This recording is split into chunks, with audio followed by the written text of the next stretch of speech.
Os celulares e outros dispositivos emitem ondas eletromagnéticas.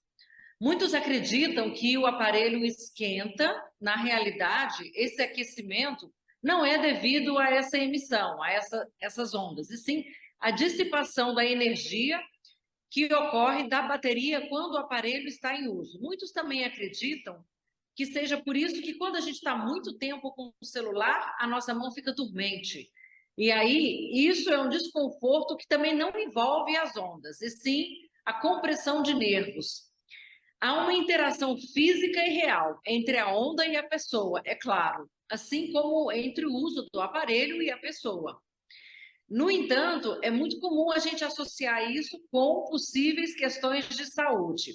Eu conversei para a gente tentar aprofundar no tema com os maiores especialistas, que é o Augustinho Linhares. Ele fez um doutorado sobre isso e tem artigos incríveis, que têm várias métricas e equações bem fundamentadas sobre a questão da radiação exclusivamente. Não há evidência de que os aparelhos provoquem doenças graves. E os estudos vêm sendo realizados, Márcio, há mais de 30 anos. Bom, essa é uma boa notícia, né, Beth? É suficiente para a gente ficar mais tranquilo? Pois é, Márcio, não. A minha resposta é não.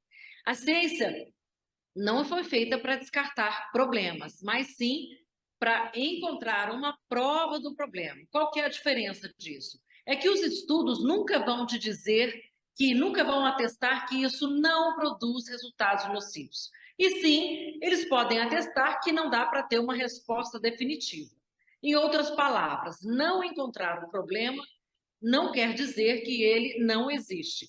Até hoje, há mais pesquisas sendo feitas, a depender, então, desses resultados que vão associar doenças à radiação não ionizante. O que vale, na verdade, é o princípio, então, da precaução. Ou seja, o que a gente pode fazer para conviver de maneira saudável com os aparelhos sem nas quais a gente não consegue viver mais. Vamos, portanto, ao momento dicas do Papo de Futuro. A primeira dica é menor exposição ao telefone, menor risco. Use o Viva Voz sempre que possível. Use fones de ouvido sempre que possível. Afaste os aparelhos telefônicos quando for dormir. Desligue o celular, coloque no modo avião quando for dormir ou desligue. Carregue o celular também de um modo que aquela luzinha que fica acesa não vai incomodar o seu sono, impedir que você entre num sono mais profundo. Evite usar o celular quando o sinal estiver fraco. Isso é uma questão que quase ninguém sabe. Por quê? Porque quando ele está mais distante das torres, o transmissor acaba potencializando aquela emissão que ele faz como ganho de eficiência. E isso acaba gerando, então, um efeito maior ali daquela onda. Portanto, evita usar o celular, por exemplo, no elevador. Não fique longas horas falando no telefone, com o mesmo encostado na cabeça. E use, sobretudo, aparelhos certificados. Talvez você tenha um aparelho que tem uma longa vida da bateria, mas que esquenta demais, não está, talvez, tão certificado assim. Portanto, aumente a garantia, a sua segurança, usando equipamentos certificados, não apenas o celular, aqueles que têm o selinho da Anatel.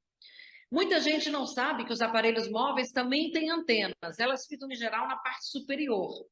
E em razão dessas antenas, dessas microantenas, a gente está recebendo agora o 5G, inclusive com esses mesmos aparelhos. O que o Agostinho lembra com o 5G é que essa frequência é um pouquinho mais alta que é utilizada, é o 3,5 GHz, e ela não chega a oferecer maior risco à saúde, apesar disso. Esse argumento, na verdade, Márcio, foi usado muito no ano 2000 em várias fake news, várias notícias que rodaram aí pela internet, e deu muito trabalho para os especialistas desmentirem esses fatos. Sempre que chega uma nova tecnologia, é absolutamente esperado e normal que haja resistência e haja uma onda de boatos, claro. Na verdade, conforme o site Teleco, o Brasil tem hoje, além de 250 milhões de aparelhos móveis ativos, temos ainda mais de 100 mil antenas de estações de rádio base, as chamadas ERBs, no jargão da comunicação.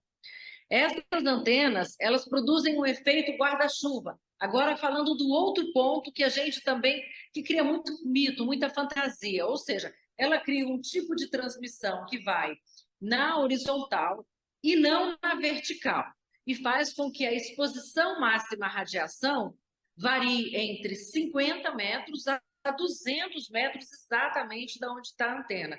Portanto, a radiação seria menor do que ao redor da antena, ao contrário do que a maior parte das pessoas imagina. Pois é, então, Beth, apesar de visualmente, vamos dizer assim, a gente tem uma sensação de insegurança maior, na verdade, a gente hoje está mais protegido? Novamente, Márcio, essas questões técnicas, elas não são conclusivas, né? Há mais de 70 anos, por exemplo, a gente convive com antenas de rádio, torres de TV, e não se fala mais em risco à saúde por parte desses equipamentos. A ciência é dinâmica, o mercado usa critérios de avaliação que também vão mudando muito com o tempo, né? Em termos de conteúdo, a gente sabe que o celular gera muitos estímulos, e eles podem ser positivos ou negativos, dependendo do conteúdo que você está acessando, é claro. Pode gerar estresse, adrenalina, ou pode gerar uma sensação de prazer, dopamina. Segundo a notícia do canal Tech, é um site especializado, de acordo com o National Cancer Institute nos Estados Unidos, não há atualmente nenhuma evidência consistente de que a radiação não ionizante aumente o risco de câncer em humanos.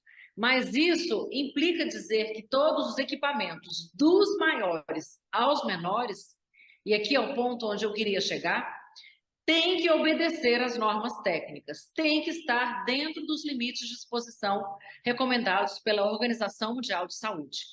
Num artigo recente do Agostinho e do Azevedo e Fernandes, ele assina junto, que trata de campos eletromagnéticos, eles reconhecem que medir esses campos por todas as antenas que existem no Brasil nem sempre é viável, é muito difícil, leva muito tempo e muitas antenas não estão acessíveis. Portanto, o mais importante é que haja uma fiscalização efetiva por parte do poder público para verificar o quão séria é a indústria, no sentido de respeitar a OMS e a UIT, a União Internacional de Telecomunicações, dentro dos padrões adotados pela ICNIRP, que é a Comissão Internacional de Proteção contra a Radiação Não Ionizante. Existe um arcabouço, uma estrutura institucional, internacional, conectada, muito robusta no sentido de acompanhar esses temas, que não são temas simples e precisam de muita atenção.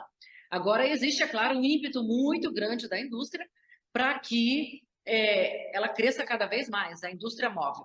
O que eu gostaria de finalizar esse debate agora é que nós temos realmente estudos que associam na questão da saúde o celular, sobretudo a questão do aumento da ansiedade. E a gente sabe que a ansiedade realmente é uma porta de entrada para vários problemas de saúde. E nesse sentido, então, é que enquanto os estudos avançam, a gente tenta usar aquela máxima, né? O seguro morreu de velho. E, portanto, é preciso, sobretudo, dar um tempo para o corpo da gente se recompor de tudo aquilo que não nos pertence, do açúcar, a bebida, a mesma ginástica ou o aparelho celular. Afinal de contas, Márcio, o tempo da internet das coisas, aquele em que tudo vai estar conectado, da cortina ao aspirador de pó, da geladeira à temperatura do chuveiro, ainda não chegou. Por isso, a minha última mensagem é: até lá, ouvinte, vamos dar preferência para a internet das pessoas e não a internet das coisas. A internet do olho no olho, pois, como todo brasileiro sabe, nada substitui aquele bom e apertado abraço.